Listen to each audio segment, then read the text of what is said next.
After that fiasco of an episode last week, full of inconsistencies and bad writing, I was prepared for the worst.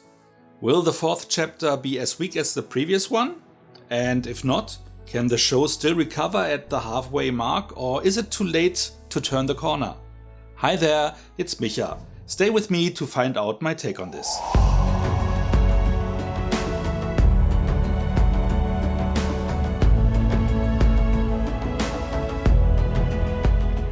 The episode starts with two reveals. First off, Gaia being killed off at the end of episode 3 turns out to be still alive, or is able to come back from the land of the dead, depending on how you look at it, because we learn in a flashback that she used the machine that gives Skrulls superpowers on herself before she left. The second reveal, Rhodey turns out to be a Skrull, being the one who contacted Fury's wife, ordering her to kill him or be killed herself. Fury, having tapped her cell phone, listens in and confronts her, resulting in both shooting at each other and both missing on purpose. Meanwhile, Talos meets with Gaia, sharing his plan to make Earth their home by saving humanity from Gravik, hoping to then be welcome among us, which she calls delusional and then leaves. Concurrently, Fury breaks into Rhodey's home and makes him drink a liquid tracking agent, delivered by way of an expensive liquor, which the imposter couldn't bring himself to let go to waste. Fury then suggests him to be a Skrull in disguise, which is countered with blackmail, as fake Rhodey has a video in which Gravik, in Fury's form, kills Maria Hill. This chapter concludes with Gravik and his people posing as Russians, attempting to kill the American president, which is thwarted by Fury and Talos, who followed fake Rhodey's tracker. While Nick drags the unconscious POTUS into his car, Gravik kills Talos in front of Fury's shocked eyes. Honestly, I didn't really expect anything anymore from this series, and the main reason I watched the episode the day it dropped was less anticipation and more just getting done with it, and to script this video. The new chapter is not stellar either, but it is an improvement over last week's entry that I was only able to score with 4 out of 10 points. There were some nice moments, some issues too, and some scenes that I wasn't sure in which of the two categories I should fit them. Let's address that ambiguity first. Gaia being resurrected. On one hand, it felt like a cop-out, especially as it was explained through a flashback and it wasn't really clear if the machine really worked yet and what it would cause, as it wasn't shown to us yet. On the other hand, they gave us a preview by way of Gravik's hand mending back after Talos stepped it. But there I was actually attributing it to him being a Skrull, and thought he was just shifting his hand back to the unharmed form, which admittedly was my miss. However, I guess since they haven't really established how shape-shifting works, at least not in this show, it is fair for me to be confused. They might have explained it in Captain Marvel, where the Skrulls first appeared, but I do not remember if and what was said about that. At least in this show, they botched the shape-shifting rules anyway, because their clothes are also changing. So they are apparently part of their bodies? Yet when a Skrull dies, they turn back into their original form and original clothes. But according to the previous line of logic, they should be naked. Same mistake they almost always do with vampires turning into bats, by the way. Unless they have shape-shifting clothes as well, this oversight could have been easily avoided by thinking about the screenplay for more than a second. Unnecessarily illogical stuff like this really bothers me and takes me out of a movie or, like here, TV show experience. But as so often, I digress. Sorry about that. Back to Gaia then. As the character was not really well developed in the show, I wasn't celebrating her return as I would have Maria Hill being back.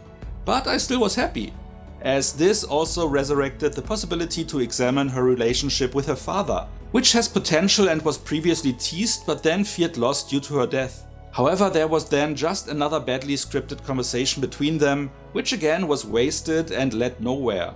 And then they actually killed off Talos, so that plotline is again shut down. And now, as Gaia's death was a bluff, they cannot pull a similar stunt with his death. Though I wish they would do so, even though that would make the overall writing even worse. Maybe they should have kept the pretend death Joker for Talos, as we do care more about him than we do for Gaia. Looking at this, so far the show has not really done anything good for the MCU story-wise, but managed to kill off two beloved characters and estrange us from another. so let's hope that this tally is not increased by Rhodey being already dead too, which is highly unlikely as he is supposed to headline the upcoming movie Armor Wars, and there he better not be a Skrull. I assume they kept the original Rhodes also in their lair, like the general from episode 3, but it will be interesting to find out since when he was replaced. Again, not sure how I feel about that story point. First off, it was so predictable and rumored beforehand that I was quite sure that it was a red herring, but also, what was the benefit plot-wise? The attempt on the president could have also happened with no undercover Skrull in place. It wouldn't have changed a thing. And talking of that scene, even if it was a bold move and the action was okay, why did Gravik didn't change his form when they attacked? Everyone was wearing a mask except for him. And as they posed as Russians, that was dumb. Because the show itself established with Fury at the bombing how much a black man stands out in Russia. That was so dumb and served no purpose, except showing how inept Gravik really is. And this guy is supposed to be the big bad here? Is that the reason why they had him kill Telos? Because otherwise, even with the extinction of humanity apparently at stake, viewers wouldn't buy into what is at stake here? The Fury flashback, this time to 2012, again didn't tell us much, except setting up the reprise of a conversation meant to show that his wife still loves him. At least the outcome of that scene was more worth our time, as they both shot at each other at the same time, while both were missing on purpose. I'm not sure if this means we should get divorced or we should renew our vows. Why the Skrulls tried to push her to kill him, against her will, threatening to kill her if she doesn't, again makes no sense. They know of her, so they know where she lives.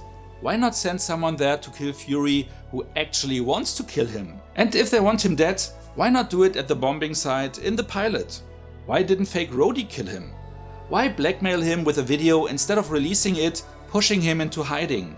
Why didn't Gravik check if Gaia is dead, or at least wonder why no one found her dead body yet, lying on the road leading to their compound? Why did fake Rhodey ingest the tracker though he was suspicious about the already poured drink? Oh dear, listening these illogical plot points really makes me wonder why I liked this episode more than the previous one, but yet I did. Will be tough to rate this one, so let's get to it. But before we go there, let me ask you to like and share this video if you enjoyed it so far. And if you're not a subscriber yet, maybe consider to change that. By also hitting the notification bell, you will get a heads up for most of my new videos. Now for the rating. Well, I already said that I liked this one more than the previous entry and that it still wasn't stellar. The bad writing streak continues, though not as bad as before. Maybe the writers of this show went on strike early, which is not meant to degrade the current strike, which I think is totally warranted, but just to diss the writers of this specific show. The episode at least managed to showcase that Fury can still stand his ground on the battlefield and scored back some sympathy points for him in the scene where he risked to be shot by his wife by missing on purpose, even though he could just have not shot at all. It really pissed me off though that they killed off yet another bigger character for no reason and made it clear that this one is gone for good. If they didn't want to lose the last bit of credibility, that is. On the plus side, with just 36 minutes runtime, it was not dragging things out, at least not too much. I'm rating this one with 5.5 out of 10 points, as it was at least average again, halfway there to even be called entertaining again, but still not great for a Marvel show. However, I regained a bit of hope that at the end, the show may be able to leave a halfway decent impression if the person responsible for the next chapters dared to use their brain at least a little bit. What about you? Did you also like this one more than the previous episode, or have you given up? Or did you like the series so far and all the points I listed didn't bother you at all? Whatever you like to share, let me know in the comments. So much for now, see you next time and thanks for watching. Rhodey turns out to be a Skrull, being the one who The new chapter is not stellar either, but it is an important... Let's address that ambiguity. When a Skrull dies, they turn back into their original...